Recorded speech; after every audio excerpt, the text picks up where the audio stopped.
Doncs això és un altre projecte que tenim que es diu TCAC, de trueque. Ara està fet un desastre perquè com que ens hem traslladat i tal està tot molt desendreçat. Però la idea és que puguem compartir amb altra gent llibres, CDs, DVDs, qualsevol peça artística que tinguem, o quadres inclús, encara que no en tenim, coses que ja hagis utilitzat, poder-ho portar aquí perquè ho torni a utilitzar una altra persona, puguis agafar i deixar el que tu hi has fet servir. TCAC es diu. I amb la idea que algun dia també puguem fer trueque de coses no tan físiques, sinó d'activitats, intercanvi de coneixements o de serveis.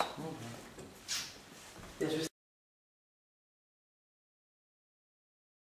Mercadillo està distribuït ara com a diferents llocs perquè també per culpa del trasllat, però la idea és que gent que també ens aporta roba de segona mà, ho posem en un mercadillo, tot val 2 euros i tots els diners que recaudem d'això se'n van a millorar les condicions de l'espai o millorar les condicions dels artistes.